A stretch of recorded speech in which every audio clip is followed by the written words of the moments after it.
Hello, welcome to another episode of Mega Manga Monday. I am Jason Hahn, and today we are talking about My Hero Academia, chapter 374, and the anime, episode 10, officially titled Katsuki Bakugo Rising. I am Jason Hahn, writer for ScreenRant.com, and on Mega Manga Mondays, we love talking about the new series that we love and their new episodes and manga chapters and stuff.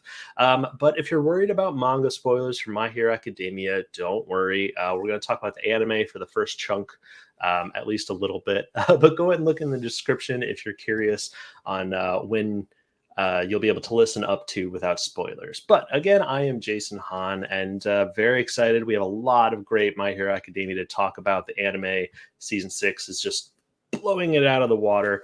And I've got some couple buddies from Screen Rant to help me talk about the manga as well. But as you can see, we're doing a little bit of a new format, trying some visual podcast. And if you're still just listening, go ahead and check that out on, we got it on YouTube and stuff like that. But would love to hear from you. But speaking of loving to hear from people, Ben, how you doing, man? Doing pretty good. I'm Ben. I'm a writer for Screener as well for the comics, anime, and manga sections. And I'm hyped to discuss the latest chapter of My Hero because it is pretty wild. But we won't get into that until later. But I'm excited to discuss it because it's pretty crazy. So Yeah, a lot of craziness happened, and stuff that we didn't call or expect, which is we were pleasantly surprised, and that's something I feel My Hero has really needed to do lately. But we also got a guy waving down there. Steven, how you doing, man? Hey, how's it going? Yeah, my name's Steven. Write for the comics, manga, anime section, and interview section. And yeah, excited to talk about the manga because, like you guys were saying, lots going on. But we're also talking about the anime today, right, Jason? That's true. We usually have Carlisle in to help us as well. Carlisle Edmondson is an excellent writer on Screen Rant who covers a lot of My Hero Academia stuff, who also watches the anime. But unfortunately, we're missing him today. So I'll just gab about it a little bit. I've said in previous My Hero Academia podcasts on Mega Manga Mondays. Please check those out if you haven't heard those yet. But loving the season of the anime. This is actually like one of my favorite arcs of the whole story so far. We'll see how he caps it off. But I'm really loving the attention to detail and a little bit of the extra stuff that they're throwing in. But this episode covered Aizawa having to cut off his leg. Will it work? Will he still have his eraser powers totally gone? We'll find out. But he's been keeping Shigaraki's powers at bay by consistently staring at him and having his pupils, consistently moisturized. But, chopping your leg off will kind of, put a little bit of a wrench in that plan. So he's out of commission, and Shigaraki is about to go all out, but then he realizes, oh man, maybe this body's not holding up quite as well. And that's when Deku also realizes, after seeing Gran Torino die, he just figures, oh man, well, this is the one time we could possibly silence Shigaraki because his body's breaking, and Shigaraki does the ground decay, and then he manifests his float ability for the first time. And just some of my favorite panels too of the series have been in these last couple episodes. Shigaraki like biting on Deku's arm, and when he uses float and he's just hitting Shigaraki with a bunch of combos and Wyoming smashes all over the place, and it's awesome. It's incredible. And as soon as Bakugo and Endeavor get a little bit of a team up move going, which, I mean, they're just doing a great job with making everything feel so, of course, dramatic. But I mean, this is the part of the series where like heroes are kind of losing, like, especially with the whole Gige Machina thing. Like, he is rampaging through towns, and even though they got one bit of like the sleeping medicine in his mouth, it still wasn't enough. And ultimately, it's a pretty big mess up because at the end of this episode, we get, Gige Machina arriving at the big city, and you get the big panel of him just about to tear it open, and I think Steven's ears might be perking up because we got a toga on the back of that thing, and so we got a lot of pretty exciting toga stuff coming up pretty soon. But I love seeing Deku just go all out. The voice acting, especially the voice actor of Deku, he screams real good. He screams really, really well, and it just really helps me get into it. It's very, very intense, but at the very end, Shigaraki like pretty much surrenders his body to All for One and impales Endeavor, and then he's about to take out Deku, and the little bit of flashbacks to like the very first episodes when Deku saved Bakugo, and the whole moment of like my body just reacted on its own, and he moved faster than he's ever moved ever to pretty much take the hit for Deku. And when I read that bit on the manga, I was just like, oh my god, they're killing Deku, or they're killing Bakugo. Yeah. Like, yeah, killing Deku at this point would have been. I mean, I would have been for it. Yeah. I'll never oppose killing Deku. Or Deku. Poor Deku. I mean, he's just a nerd. You know, yeah, but he's a boring nerd. So. Oh, that's kind of like the thing. I felt like the first couple seasons of My Hero Academia just really managed to like captivate so many people. I mean, it became like one of the most popular anime, I'd say, at least in the States. I can't really gauge the whole rest of the world, but it just got so so massively popular after the first couple seasons. And then I felt like it kind of dipped down a little bit. But while watching this new episode of My Hero Academia, it like brought me back up to that excitement that I felt in those first couple seasons. Like, if you've taken a break from the anime, now's the time to get back into it because it is firing at all cylinders. I would ask what bits you guys are excited to get animated, but that might be diving into some spoiler territory there. But of all the stuff I kind of mentioned, I guess what are some of those story beats that you guys are really that really resonated with you when you read it? Well, I will just say I'm going back to the previous conversation. Sorry, Jason. Like what I really liked about Deku the most and what captivated me initially was when using his power, the all one for all, actually hurt him, and he was like that's what really got me because it reminded me a lot of Darker Than Black, which kind of followed that whole thing where in able to use your power, you have to make a sacrifice. And that just really that's why I loved his character. So then once that ended and he was able to fight without hurting himself, that for me was when I got less interested in Deku, sadly. But at least that was for me. But for this latest episode, like we were saying earlier, like I was listening to it in the background just because I was waiting for Himiko Toga, and big fan.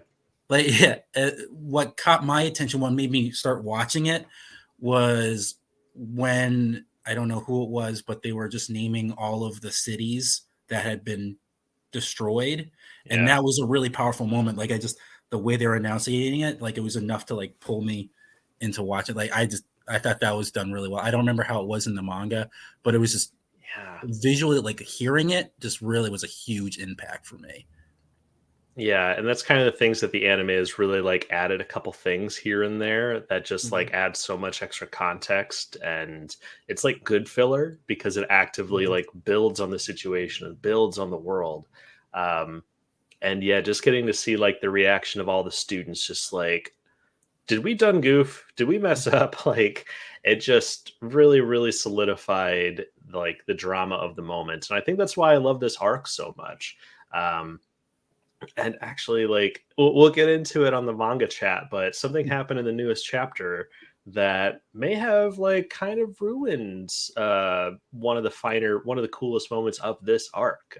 So if you're all the way caught up, look forward to hearing that. But I mean, I have a lot of thoughts on that statement, but I guess I'll have to save that for the manga section. Yeah, it's in the notes. I'll bring it up, I promise. He's got thoughts. He's got thoughts. Yeah.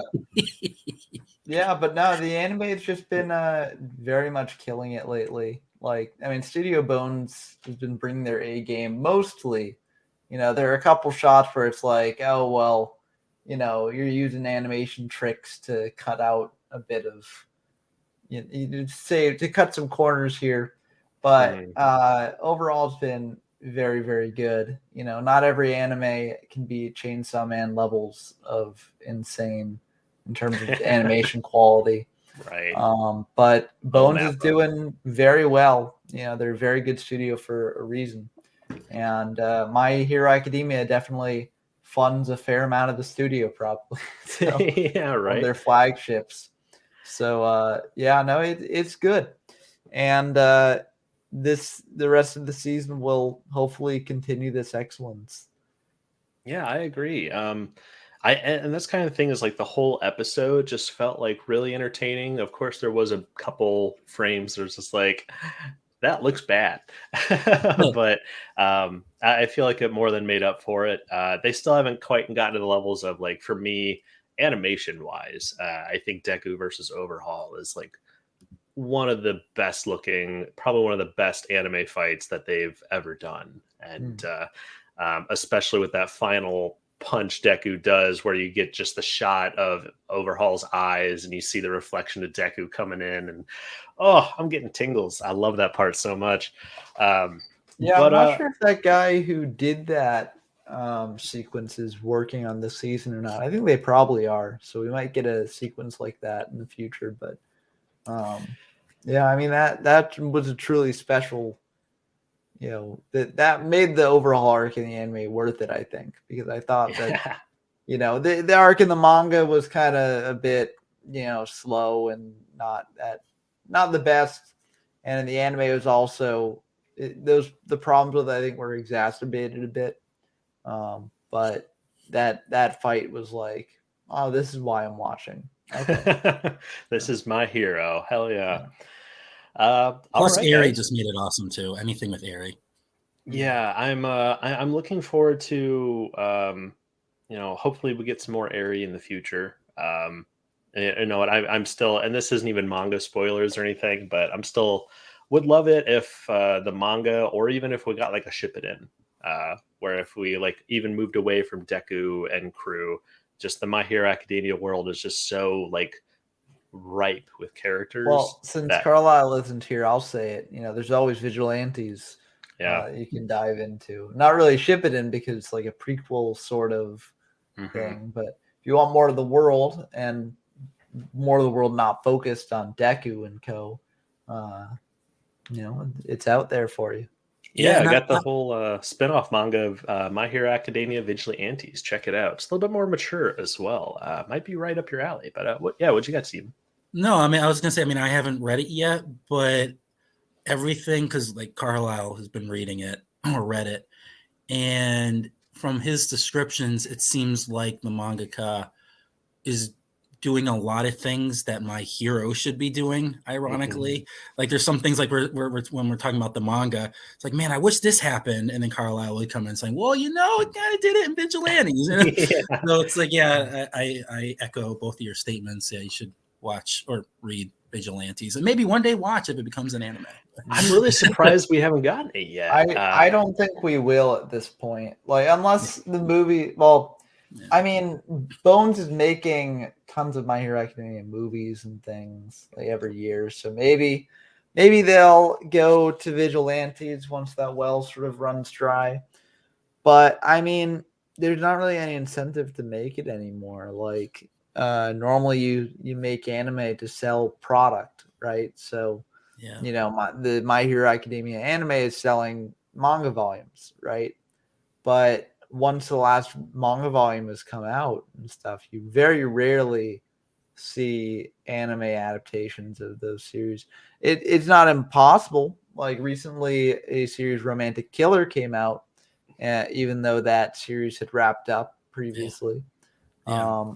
So it definitely can happen, but it's a lot less likely now than it was when it was currently serialized. So Yeah, Who it knows? feels like they really fumbled it. Like, because, like, it seems like there's a lot of correlations between what happens in My Hero and Vigilante. So it's like they really, because I wasn't even aware there was another series out until we started doing this podcast. And Carlisle was like, "Hey, Vigilantes. I'm like, what?"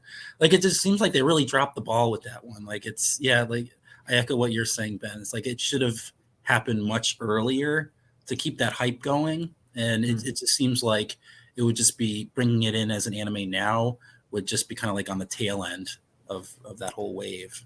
Yeah, I could maybe see them not wanting to do it because they didn't want to cause confusion of like which is the actual series, you know. Yeah, that is true. They both got My Hero Academia in the name, just one is Vigilantes. So I almost suspect that they probably have it prepped like a House of Dragons sort of situation. Maybe once the main anime finishes, then they'll be like, okay, well, we need to keep making My Hero Academia. Let's adapt to Vigilantes. Well, no, that's the thing. Like once the series is over, right? They like the anime industry works very differently from the American film and television industry, where they won't just make their money through the series and how well the series does. They mainly make the main reason they're doing this stuff is to sell the manga. So it's they're probably not going to do it of their own sort of volition. When there's no manga to sell really at that point. So. That would make sense why Hunter x Hunter didn't get a whole lot of attention while it's hiatus. Because, well, I mean, also it was incomplete when it was on hiatus, right. so no point to doing it until the current arc is over. Although the current arc is great, y'all should read Hunter x Hunter if you put it down. Waiting. I started reading it. I'm caught up now. Oh, you caught up? Awesome! Yeah. I bit the bullet. I mean, the last. I don't want to go too much. The last 2 chapters were amazing. Oh yeah, of course. Oh, good. Well, let us know in the comments because we would be more than happy to do a Hunter x Hunter podcast if anybody wants to listen to it. But yeah, I know you guys have been excited to gab about it for a while. Oh, yeah. So, but yeah, let us know. But yeah, I think that'll about wrap up our anime episode discussion. Unless you guys had anything else, I'm very pumped about the next episode. We're going to get into some Shadow Realm, Mind Palace sort of conversations. So, at least judging from the next week on My Hero Academia preview at the end of this latest one. So, I will say this: what I'm not to spoil anything, but you know what I'm waiting for. But what's crazy is that right now, what is happening or what will be happening soon in the anime is still happening now to some degree in the manga. Like that particular story that's about to start in the anime is like still a huge thing in the manga. So it's like keep watching the anime because good things are coming. Yeah, this war arc just keeps going. It just yeah, I'm actually really surprised on how well it's going. Like, I mean, how pacing wise, like they're adapting so much in every episode. It feels like it's just going. But I guess that's a huge benefit to going to the seasonal model rather than the, an episode every week like One Piece does. Some very exciting stuff coming up in the anime. And much like the first season of the anime, as soon as that finished, I was like, I need more. So I started reading it and highly recommend reading the manga. Speaking of segues,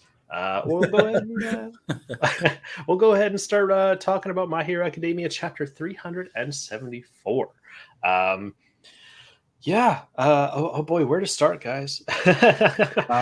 Let me pack up my note or get my notes out. But My Hero Academia 374, officially titled The Butterfly Effect. No Ashton Kutcher in this chapter, but we did go over to America for a few pages, which was mind-blowing to me. Like, I'm just, especially when they like introduced Star and Stripe, I was just like, they're just giving us like these little tiny glimpses of America in the My Hero Academia world. And I mean, that's just a whole nother continent with all their own drama and all their own stuff going on. And as an American, very, very curious on how things operate over there. We didn't quite get that, but the little glimpse we did get, we got maybe one of my new favorite characters of the whole series, at least top 10. Meryl, the weather lady. Top Meryl, 10. Wow. there's a lot of characters in this series, so I'd have to write them all down and rank them. But she might not make top 10. But she quickly got up there with her introduction. Meryl's not really a Japanese name, but hey, maybe they're a Metal Gear Solid fan, or her parents were.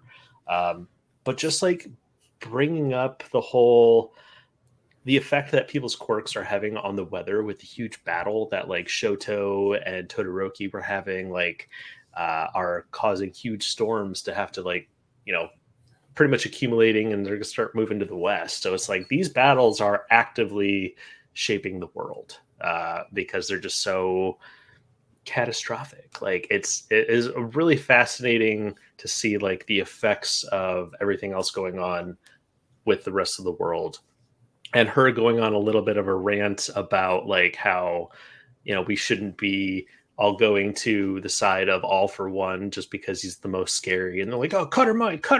Like I thought it was awesome.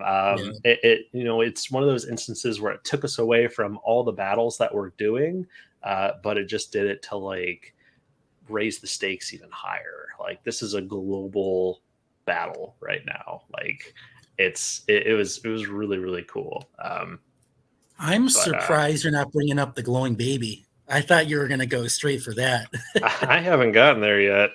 Oh, okay. It's in my notes though. But in Pat's podcast, you bring up a glowing baby. All the powers started after somebody was born, and it's like this baby's glowing. That's weird. Oh my god, people have superpowers now.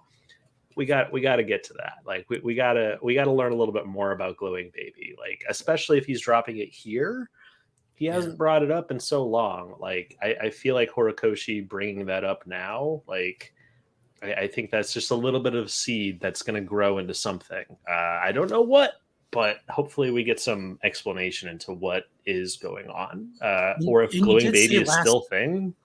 And you did say last episode, you're like, we need more glowing baby. So it's like, it's awesome that like, cause it happened perfectly. Cause I mean, I always felt it was a travesty that, they never went back to it. Cause it is such an important moment in the whole frame. Like this is how quirks began.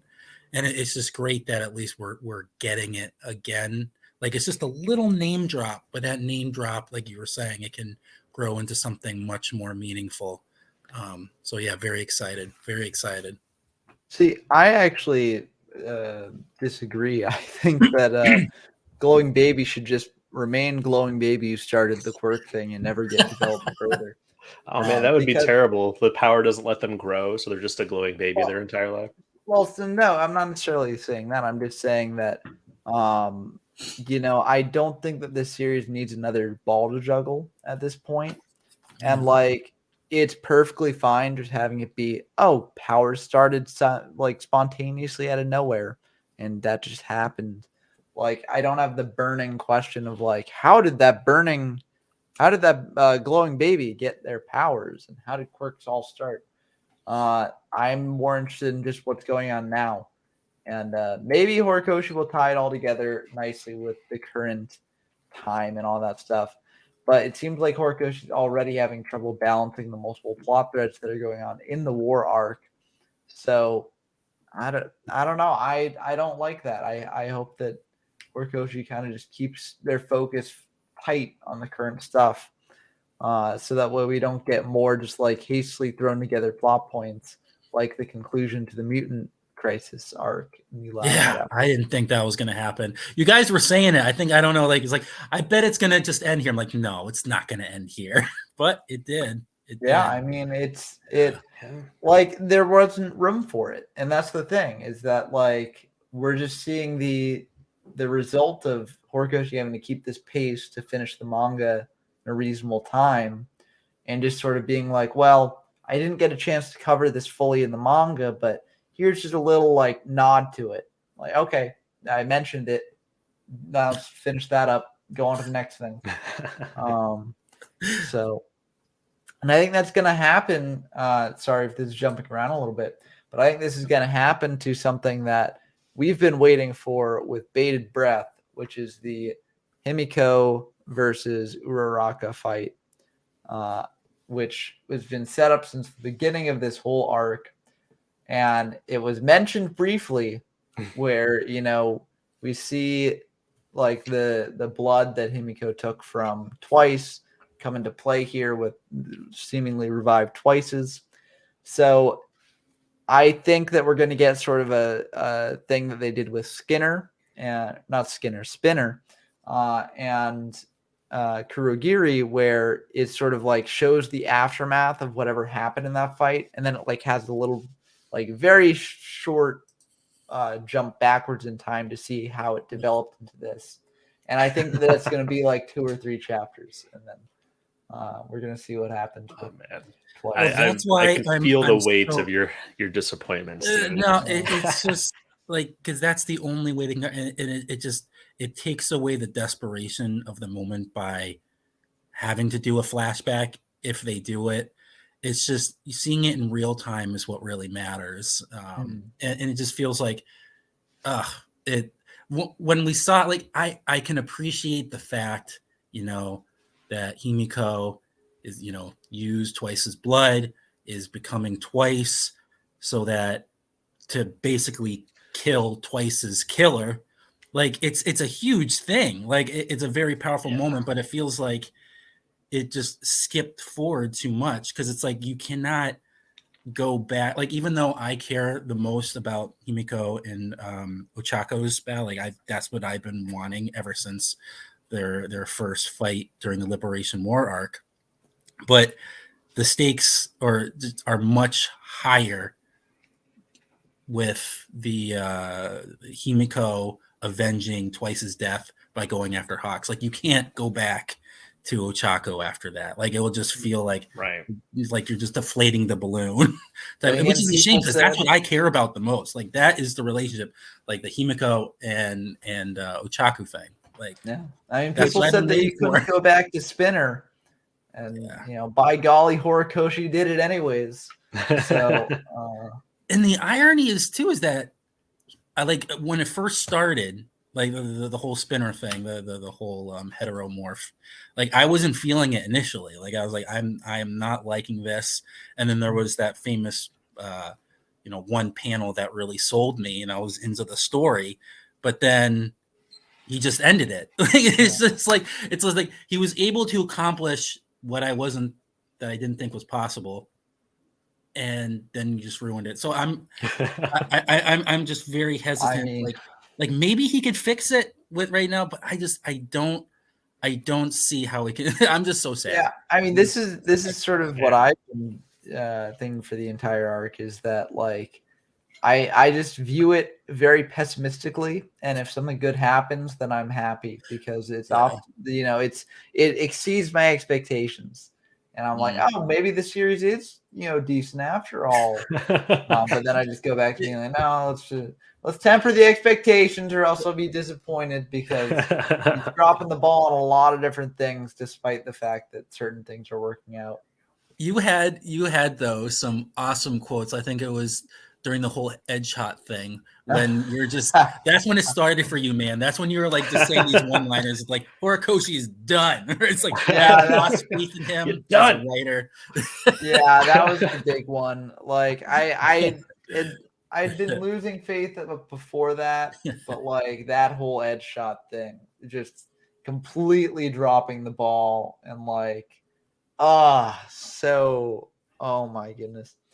I'm excited to see the anime only reaction to that when it gets animated in a couple of years. I remember someone here, I forgot who, but someone was saying that it would be interesting if the anime kind of fills in what Horikoshi dropped the ball on. Mm-hmm. And then I forgot who was bringing it up, and then it was like the sad thing where if Horikoshi was relying on that and has been speeding through the manga to rely on the anime, I mean, that would just be a really sad thing. But I am very curious, because that's when I'm going to jump into the anime, of course, the Himiko and Ochako thing. But I'm going to get very invested when Lady Nagant comes, because right after Lady Nagant, that's when just everything, for me at least, started just falling apart. So I'm gonna be laser focused once Lady Nagant is gone, and she needs to come back, by the way. In some Wasn't she capacity, dead? like in some capacity, No, she has to come back. She's alive. No, Yeah, she's alive. No, because she still has to do the because they were able to bring her back, and they need. But see, the irony though is that what we want to see with Lady Nagant is her having to reconcile for her actions, for like basically becoming a horrible human being, like, and that's like a whole arc in and of itself. Like, I don't even know how that. Maybe Like, she'll get a panel in the final chapter or so. yeah, Yeah. it's just like it just the fact that we know that it's ending and then he's wrapping it up, it's really ruining the experience. I think Oh, that's yeah. what it is, because it's just like if it weren't ending, it's like it would be like it's like okay, we're he's gonna build up to it, but this is the grand finale, and there's all these loose ends that are happening. It's like I want you to. I'm just Oh yeah, no. I mean, I'm lost for words. I wrote an article about this pretty recently. I'm not sure if it's even up on Screen Rant yet, but it's basically exactly what you're saying, where it's like, it's just the pace of the manga is just completely squandering a lot of the potential of these plots in the final arc, and it's very sad. But and I mean, it's understandable, right? Horikoshi's been writing this thing for years, and being a weekly Shonen Jump mangaka for a very popular series is very intense, very hard, and like the fact that you made it this far and presented a pretty above average series is a testament to their dedication and skill. But it is clearly affecting them. I mean, this chapter, while great as it was, I think it was also one of the shorter chapters we've had in quite some 16 time. pages. Yeah. So, Which is wild because it feel like it jumped all over the place. I mean, it really almost capped off a few like major threads that we have had going on. Like I was really surprised that we jumped over to Dabi, and getting to see that moment of kind of him deciding like I could keep bothering Shoto or I could try to make my way to fight my dad. And then somebody mysteriously said like somebody called him Mr. Daddy Issues, and I even like zoomed in on the panel, and I was like, "Who is that?" I have no idea who's talking to him. But oh, hey, there's Carlisle. Even though, Sorry about that. like even though it was rushed, that is the one thing about this chapter that I was really happy about. But let's have Carlisle talk because he just came on. Welcome to the show, Carlisle. Good to see you, man. We kind of talked about the anime for the first chunk, and honestly, this chapter just had so much to talk about. We're still kind of going on the whole twice thing, but we still have a lot of my notes to go through. But I know Steven and Ben were kind of talking about it for a little bit, but I'd love to come back to the twice thing. So him appearing at the portal at the end there.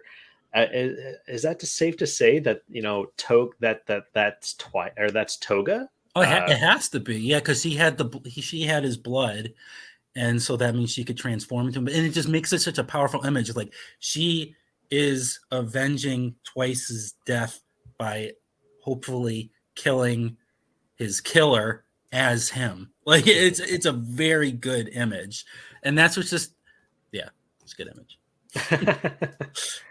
Well, Carla, I don't know if you want to introduce yourself real quick, we've just been kind of gabbing about stuff, but good to have you, man. Yeah, I'm Carlisle. I'm another writer at Screen Rant. Write about My Hero Academia and such for the most part. And this is an interesting chapter. For me, obviously, we all seem to be invested in different things in this chapter, I think. And for me, it's Kurogiri. I was very disappointed to find out that Kurogiri didn't have a choice at all in the matter. It kind of made that whole thing feel like a fake out. It was very cheap. My Hero Academia doing a cheap sort of plot contrivance. Oh man, especially in final arc.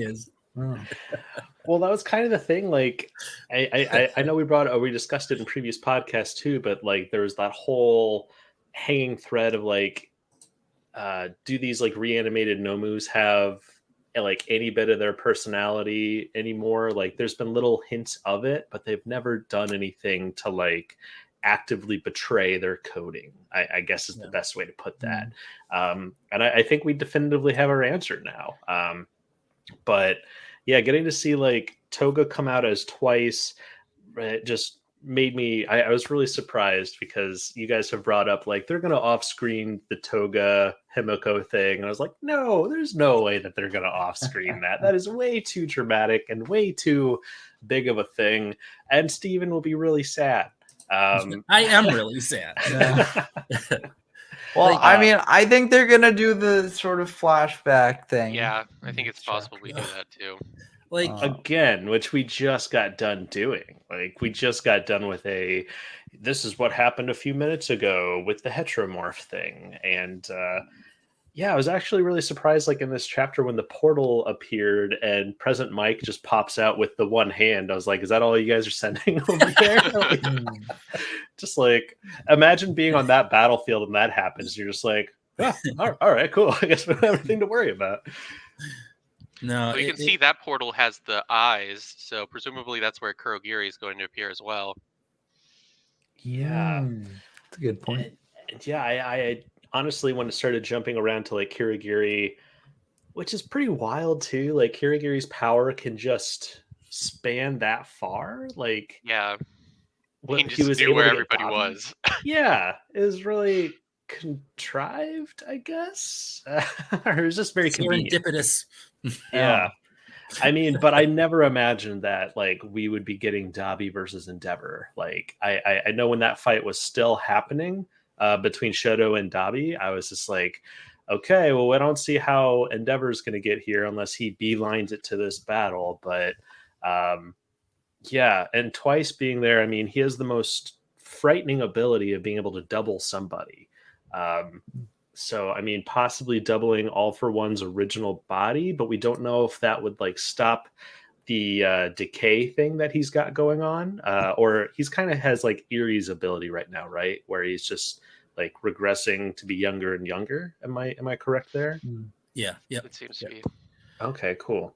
What I think is kind of cool, what might be interesting is if Hawks doesn't put 2 and 2 together, that this isn't Twice. That would be a very interesting spin. Like if he actually thinks it's Twice, like, didn't I kill you? And he has to like relive it. Like that would be interesting, because it feels bad. Like it was just something that had to be done, but it's like that would be a really fun trope to explore. I mean, Hawks would be kind of dumb, because All for One is literally saying, you know, it is Himiko. It's not. Oh, he Twice. says it. Oh, yeah. Well, he doesn't say. He says, you know, the death of that man gave rancor to rancor in a young woman's heart. Yeah, that sad man. Well, yeah, I guess that vetoes that idea. Yeah. Well, I mean, he could not hear him. You know, they are a bit separated on the battlefield by a little bit of distance. So, you know, My Hero Academia has never sort of subverted that trope of everyone being able to hear what all their enemies. Yeah, certainly didn't in the last couple chapters. Yeah, so, I brought that up in the last few podcasts. I was like, this really bothers me. How's that guy hearing everything? Like, they've quelled the whole crowd. Yeah, they've got feather ears. You know, Hawks' feathers. You know, tell them what people are saying. But yeah, it's I don't know. I'm excited to see what happens with the Twice stuff, but I want to mention something about Dabi though. Is that, you know, it's nice seeing Dabi versus Endeavor happening, but I feel like he's really coming at the price of just Shoto's whole arc. Like, what was the point of the Shoto versus Dabi fight? There was no point. Shoto is like, well, I failed. That's too bad. I guess I wasn't the strongest after all in this fight. I guess I couldn't deal with my brother. Well, I'm a failure. Like, I don't think Shoto's going to get any more development from this point on. And this being like the place to end his character arc seems really weird to me. With him being one of the like big 3, you know, characters in the series. I thought this should have happened a long time ago. Like my whole thing with, like, I understood why Dabi had to fight Shoto, but I just always viewed it as a stepping stone to the real battle that actually mattered, or the real confrontation, you know, between father and son. Like it just like everything goes back to that with Dabi's story. And it was just so like, I'm glad this is happening. like it does seem a little bit random, and I'm looking past that so I can finally get that confrontation I've been wanting. But yeah, it does feel so random because it's just so much focus was put on the Shoto and Dabi's fight. It made no sense at the time, and like especially like they were like, I'm trying to remember all my grievances with it, but it felt like a lot of Shoto's mindset. I mean, no, a lot of Dabi's mindset of Shoto was introduced during that battle, which made no sense. Like we needed to know that this is how Dabi felt about his brother beforehand to get excited about it. So I mean, it was cool when we were hearing it, like how he actually felt about Shoto, but it was just like, oh, I mean, if we had found this out before, then we would have actually been excited about this fight. It's just, it was, but at least they're, at least Dabi is getting to face Endeavor, and I guess it's a good thing too. Maybe giving a positive spin that Dabi is basically like, I don't know if he's worn out. I'm not really following that, but if he's not able to fight, then that would make it so there might be more dialogue between Endeavor and him. Cause I just never I don't care about their fight. I just care about them, just going over all of those issues. Like I care about it because I'm not sure if Endeavor's going to be able to do anything. That's right. He's all like, weakened too, which is good. Well, I mean, he is there. There is that, but it's the whole like it's his son. Like Shoto like was able to put it aside and resolve what he needed to do to like fight against Dabi, and I think that's why we needed that. Like it was Shoto. It's honestly one of the few Shoto like character moments because the series Horikoshi hasn't given Shoto much to do at all since like season 2 of the anime with against Deku, and we've talked about that a lot on the podcast. But I feel like that resolved that family drama at least between Shoto there. But anytime like Endeavor. Like when they announced like the fight between Shoto and Dabi was over, Endeavor is just like, oh no, I need more information. Who won? Like, are both of my sons dead? Is one of them dead? Which one is it? Is Shoto okay? Is Toya okay? Like, I don't think he is going to be able to like actually hit Dabi. Like, I just don't think he mentally can do that. So I almost see Endeavor dying like here. I could totally see that. Like just being like, this is what I deserve. Just take me out, son. And then Dabi does. And then that's the end of that plot arc.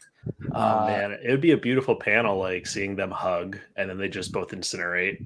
Like so you want Dabi to have a reckoning, like to actually turn at the end? Well, no, I almost see like Dabi like, all right, I'm putting everything I have into this to kill you, and instead of like fighting back, Endeavor just like goes and embraces him, and Dabi just lets it all out, and they both disintegrate. Like, I could my see hair that. standing up on imagining like that. That'd be cool. Yeah, especially because I don't think Shoto can actually get to where Endeavor is in any reasonable time frame for the rest of the battle. So it really wouldn't make sense for him to show up and take down Dabi after Dabi kills Endeavor. Or he should watch it happen, though. That would be cool, though, if he travels it and he sees it. Like, if he can somehow get there. But, I mean, there's no real way. Unless Kurogiri is like, no, you should see this, too. Yeah. Hey, you're coming too. Another great Star Wars parallel. We could have the whole Obi-Wan thing. Wait, what Obi-Wan thing? Like when Obi-Wan gets killed in the first movie. Spoilers for Star Wars. Yeah. But Luke sees it happening from across the way, but he's too far away to do anything. Oh, right. And Shoto could see that happen to Endeavor from too far away. Because we've just had so many copies from Star Wars at this point. What's one more? Yeah, right. Wait, what are some other Star Wars references? I don't. The Admiral guy who was in charge of Agbar. Agbar. They had to even change his name because it was too close. That's right. A lot of the locations, the hospital is Jakku Hospital. It's named after the planet the Rey is from. Oh yeah. The Gunga Villa is the Gungas, the people that Jar Jar Binks is from. So like, there's a lot of Star Wars references in My Hero Academia. All for One's whole deal is he's got a mask and a fucked up face. Yep. It's just Vader-esque. Darth Vader. Yeah. Since you're here, Carlisle, we kind of brought up the little bit of a tease that Horikoshi, the seed he planted by bringing up the golden baby or the glowing baby again in this new chapter. Yeah. And I have brought up in the past podcasts that I really want to know more about that. I feel like it's kind of the origins of powers. I'm not expecting a huge explanation on like how the power started, but I'm just fascinated by what was life like for the very first person that ever had a quirk that just makes them glowy. Ben doesn't seem convinced that we'll get anything like that. Yeah. Or Well, if we I mean, did, it would be it's I don't really think it's necessary, but I've already voiced my thoughts on this, although you didn't hear them, but I'll let you discuss your thoughts. I do have to go now though, so okay. I'll let you take over my spot. And, yeah. Well, thanks for coming, Ben. It was a pleasure talking with y'all for part I did get to discuss. So see y'all next time. Well, yeah, check out Ben's stuff. He's a writer for Screen Rant, and he has a YouTube series called YGO from Zero. I'll have that stuff in the description. But check it out if you're interested. But pleasure talking with you all as always. See you next time. Thanks, Ben. Well, yeah, I would love to hear. I think Horikoshi dropped that little seed or just brought up the glowing baby for a reason. I'm thinking that by the end of this, we'll maybe get a little bit more insight into that character. Give me more glowing baby. Baby shows up and enforces peace on everyone. Yeah, yeah. I almost wonder if it's like most shonens, like the main character meets God essentially. Like Dragon Ball Z did it, Naruto did it, Bleach does it. Literally about every series I could think of does that. And I almost feel like that would be this series version of that. So, I mean, I again forget how long Quark society has been going on. So glowing baby wouldn't be a baby anymore. Or unless it's been like 100 years. It seems like, based on what the doctor said, that he's around 150 years old, and he was. I don't think he was alive at the very beginning of Quarks, but he was alive very early on. So I would say it's probably been about 200 years. Yeah. So there's, oh boy, maybe. Oh my God, maybe All for One took it. Yeah, maybe.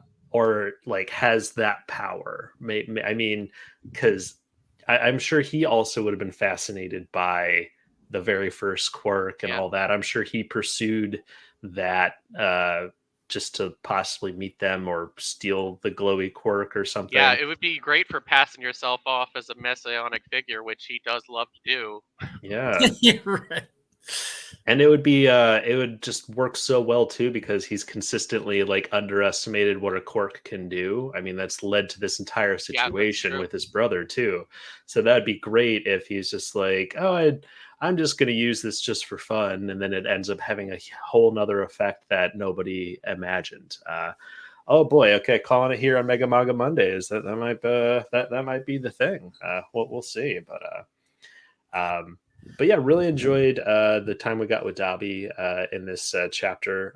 Him kind of making the decision between like, my body's about to give out. Do I want to keep messing with Shoto, or do I want to go fight Endeavor? And yeah, I think that's going to be like the swan song between those two. But I don't really see how Shoto is going to be able to get there. But how did everyone get teleported in the first place? Because Karagiri was locked up.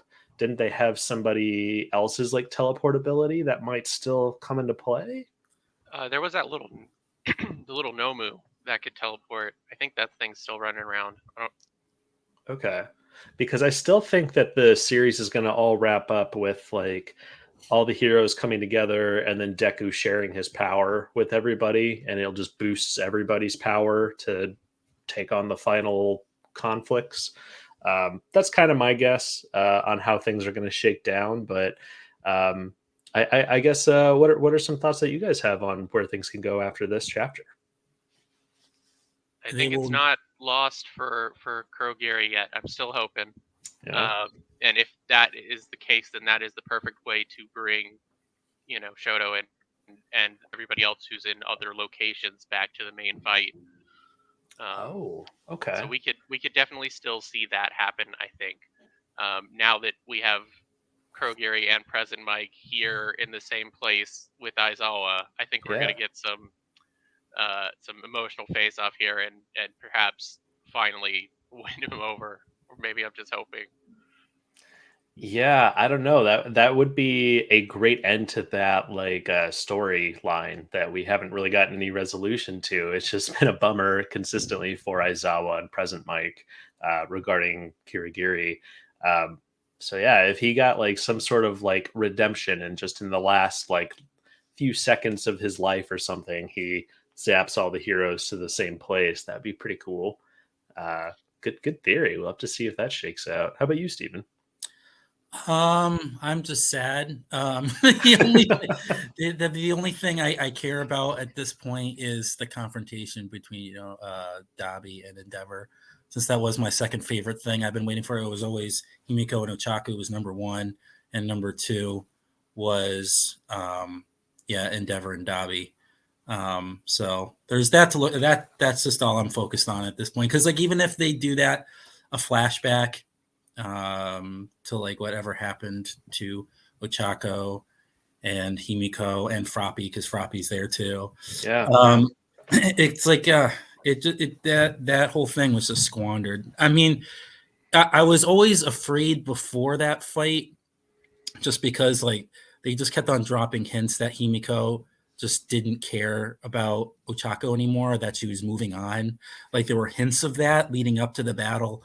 And then even during the battle, like once they finally had that reunion, Himiko was already kind of showing some signs of indifference to Ochako. So that was always kind of like, oh no, this isn't like what I wanted. And what I was hoping is that with Deku finally leaving, because Deku was in that fight originally, so all of her focus was on him, understandably. So I was like hoping that we would get to see them battle it out with Froppy there. Maybe I don't know. Froppy's there too. and it was just that and that by focusing on Ochako, Himiko's true like what she's been trying to like holding down this whole time would come out. But even if we see that in a flashback, it's just minimalized. Like it had to have been in that moment, and it's just the fact that we know it's a flashback. It just I don't know. So yeah, I'm just excited about Endeavor and Dabi. I almost wonder like the portal is still open. What if Ochako like jumps through, or like you see Ochako's hand like come out and be like, "Nope, you're not leaving yet," and just like, oh no, there's no twice Hawks battle. Yeah, I'm not letting you get out. But I mean, that's the whole thing with Twice's ability too. For anybody who needs a refresher on Twice's ability, he's able to pretty much copy anybody that he can touch, make like a shadow clone essentially.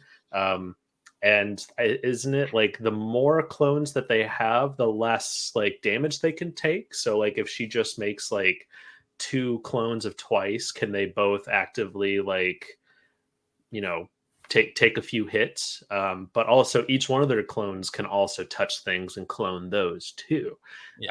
Which is why it was such a big deal that they needed to take him out, because if you have 2 Giga Machinas running through, that's a big problem in many ways. But also we have All For One here, and if they use that on All For One, we don't really know enough about his his trump card that he just pulled that will apparently revert him all the way to his death. But it's All For One, so he's obviously got to have some other trick up his sleeve. I still think that he's putting all of his chips in Shigaraki, or being able to fully take over Shigaraki's body and psyche, which I don't think is going to work out the way he'd like. Any more thoughts? I know, Carlisle, you weren't able to talk about the anime episode. I kind of gabbed about it for a little bit. I loved the anime episode, and we even got a little bit like we're starting to get All For One taking over Shigaraki's psyche in that too. which I really enjoyed too. But It has been very interesting watching this part of the anime and reading this part of the manga because so many things from then are coming back right now, like Hulk and Twice.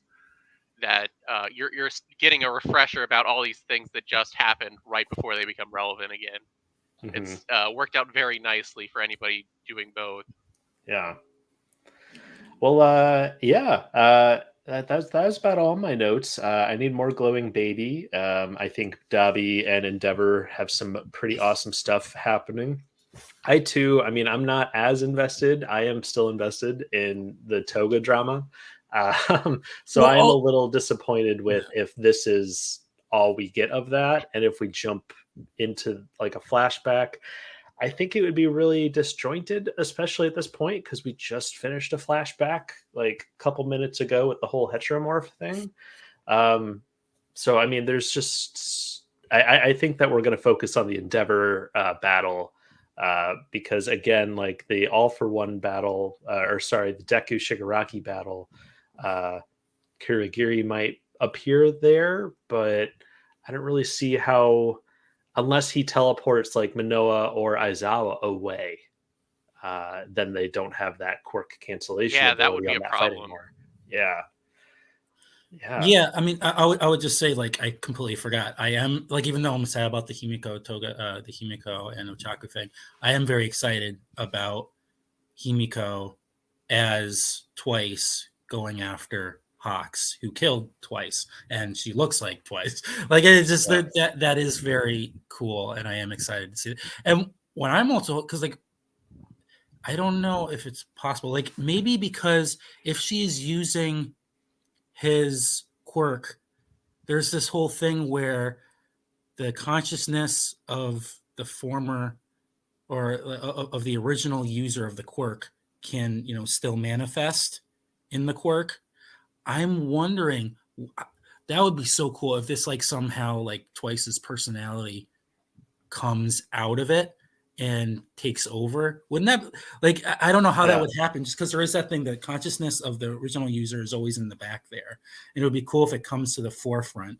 So Twice is able to, face off against Hawks. So it was like they had such a great great with the relationship, it was fake. But I mean like Twice like really believed in Hawks that he was one of them, that he defected and put all this trust, and then he gets killed by him. I mean, that was just like so tragic. It was very tragic, and it kind of like as soon as I saw Twice show up, after I got my jaw off the ground, I was just like, does this like somehow dampen Twice's death in that moment, especially Wait, what after dampens it? Sorry, I missed that. I was like, if Twice appearing here, does that like dampen his death? But not really, because it's not really him. But I do love Carlisle's take on this too. Is like we just watched that anime episode a couple weeks ago of that death, and incredibly dramatic and incredibly well done. The voice actor behind Twice just got some liquid coming out of my eyes with his performance, and it doesn't really dampen that, I guess, but I love the idea that if the quirk does manifest or if the personality does manifest, they always had that thing with Twice where he says one thing, but then he says another thing that's like counteracting exactly what he just said. So this would be the perfect instance for that to happen, where if Toga makes like too many Twice clones and then some of them like have his personality, that'd be awesome. It would be phenomenal. Definitely possible. Like I don't know, like that is a really good point. Like thinking about dampening his death, because that really that isn't interesting. I don't know if that's. I'm trying to. Yeah, I don't know if his personality comes back and it is just like Twice never died, then it would. Oh no, that would be bad. Yeah, then it would ruin it for me. But it depends how much they bring him back, I guess, if that makes any sense. But yeah, I guess that's everything I had. Do you guys have anything else, My Hero Academia, you wanted to bring up before we wrap it up? Well, I'll just say really quick, and I know you said it much earlier on in the podcast, Jason, just like talking about, the weather conditions, like, their fight is affecting around the world. And it just kind of goes to show, like, there was earlier moments in the manga, before this actual battle started. And I don't know how they're going to do it now because everything's wrapping up. But like All For One was saying that, he had this grand master plan, that he had all of these, like something planted, like for every single country. Like he had this grandmaster, like, so like while this whole thing is happening in Japan, like the whole world is going to be crumbling type of deal. And it's like, because there is something going on, but it's like, I don't know how they're going to wrap that up or bring that in, just because it's like, I almost think Horikoshi's whole plan for that was what we've already heard, is like the world powers trying to like appease All For One or go to Shigaraki's side. I think that's might be what All For One was referring to. Right. And then there's also the thing too, like sorry, like they were saying when they transformed UA into like the giant mecha warrior thing, is they were saying, like I saw it as a foreshadowing that like Himiko was going to play a massive role, because they're like our number one like threat right now is Himiko, because she can transform into anyone, and that was like DEFCON 5 million. Like if she got, but it's like I don't know how they're going to do that either, because I just thought that was interesting that they were positioning Himiko as like the biggest threat to UA just because she could transform. It's just like, how are they going to get to that? I don't know if they will.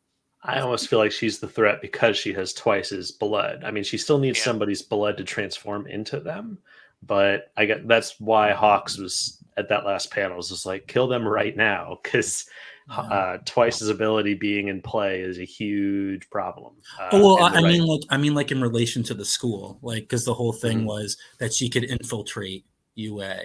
Right. That was the whole thing, but I don't know if that would ever. Yeah, I don't think it's going to come into play that way, but I that you bring up a great point. Like we haven't seen UA in a long time, and even more important, we haven't seen All Might in a very long time. Yeah, it's been a long time since All Might showed up. And I feel like he still has some major parts to play in the story.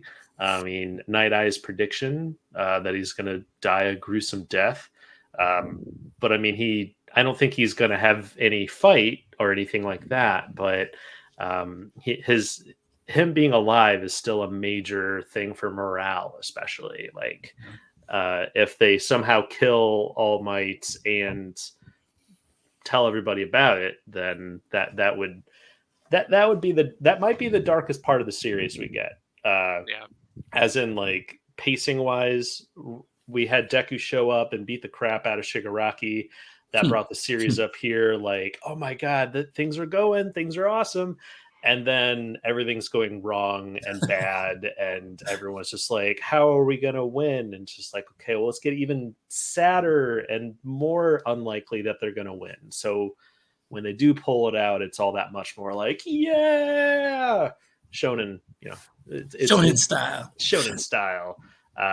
So we'll see how it does, but I think we'll go ahead and wrap up this My Hero Academia podcast. Thank you guys for your time so much, or your time and energy and thoughts. I guess we'll go ahead and move into plugs and recommendations.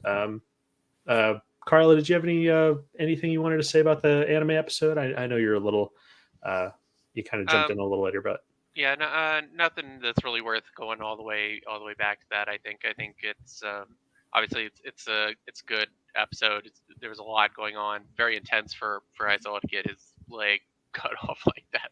He's really capable of doing what needs to be done, but nothing that I think is really worth talking about in length. Okay. Well, yeah, I know the manga is on break next week, but when it comes back, we'll definitely be talking about it, and I think we'll have 2 new episodes to talk about, hopefully then as well. So, but thank you so much for listening to Mega Manga Mondays and bearing with us. We have this new format we're kind of playing around with, and we'll see how well that goes. But let us know what your thoughts are, and if there's anything about the series that we forgot about, or the chapter of the anime. Would love to hear your thoughts. But you can listen to Mega Manga Mondays on YouTube, Spotify, Apple Podcasts, Google, all that stuff. But would really appreciate if you checked us out too. We have a Twitter at @mmanga Mondays. We also have a Hive social, which is a new social media thing. Not really sure if that's going to be taken off or not, but you can find us on there. We also have a website where you can listen to all of our podcasts. We do other podcasts for One Piece, Chainsaw Man, obviously My Hero Academia, and we're going to have Dragon Ball Super coming back pretty soon too, and Boruto. We'll have a new Boruto coming out this week. I know Steven's pretty excited about that. So, but yeah, you can find us. The website is megamangamondays.podbean.com. And I also have another YouTube series called Hanzi and Friends. I have some comedic Let's Play videos coming out. Me and my good buddy just started Dragon Ball Z Budokai Tenkaichi 4? Question mark. The last one that officially came out was 3. Some wonderful people made a mod that added Dragon Ball Super stuff to it. So we decided to start all the way from the beginning with Raditz showing up and being a terrible drunk uncle, picking fights on the holiday, being weird with Gohan. Well, yeah, that's how Dragon Ball Z started. Uncle Raditz shows up and he's a total jerk and picking fights with Goku and being really weird with Gohan. So we started the story at that point. So check out Hanzi and Friends. Me and my buddy have a good time playing that. So, but Steven, how about any plugs or recommendations today, man? Yeah, I mean, I'll just say that I'm excited to. I'm getting the opportunity to talk to some of the creators and voice actors of Sonic Prime. That is going to be dropping on Netflix soon. Got the advanced screeners of the first season or maybe first episodes on my Netflix, so I'm ready to watch that. But yeah, just very, very excited about that prospect. So I'm a big Sonic fan, even though Sonic Prime does look a little weird. Like the one problem, I can't wrap my hands. Like, why does every single Sonic project have to like take place on another planet or another place other than the actual planet? Like, I want to see, like, they're either like doing stuff where they're with humans and on Earth, or they're now going through warp dimensions and this. It's like just stay in this planet. But a little context: Steven is way into the comics, so he's got a whole treasure chest of Sonic lore in his head. That's well up there. No, but yeah, no, I'm still excited. I'll always love Sonic, even as everyone likes to drive it into the ground. But yeah, just excited. Good times. Absolutely. Well, yeah. To kind of go on that Sonic train, after we finish this, I'm going to be finishing my review for Sonic Frontiers. Nice. I played it and beat it the other day on Switch. Oh, you beat it? Yeah, I kind of have to beat it to do reviews on Screen Rant for it. That's one of our rules, I suppose. But yeah, I'm excited to talk to you about it too. And I think I would love to have you on Hanzi and Friends playing some of that, and would love to hear some Sonic lore and stuff like that. The story is actually pretty decent. It is. I was watching. I watched all the cutscenes. Oh, good. Because I couldn't wait. Yeah, it's it's a great story, but then of course I'm all mad now because like the prequel comic to Sonic Frontiers, like it was just shallow, and it's just weird because Ian Flynn, he wrote the script to the Sonic Frontiers, so it's like, oh, wow. Since he's also the comic writer, it's like he could have done something great, but what are you gonna do?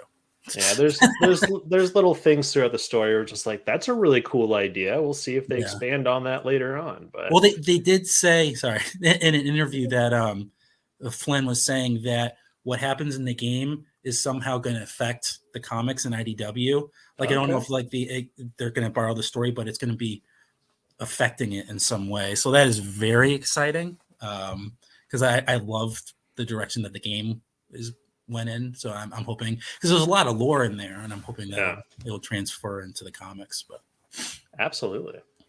Well, yeah, I'm going to have info on that in the description, so definitely check that out as well. But Carla, how about you, man?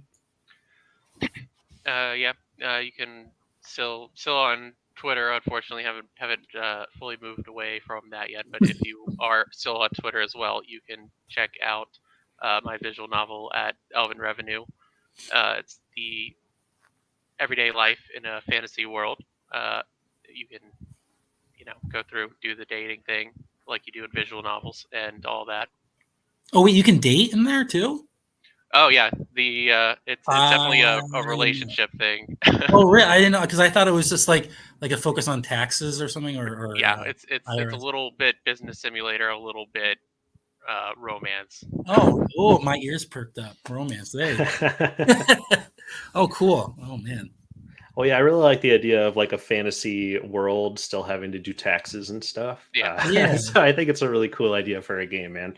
But yeah, check out. I'll have that in the description as well. Elven Revenue Service. I still got a free demo out and stuff like that. But yeah, really enjoying the updates on Twitter too, man.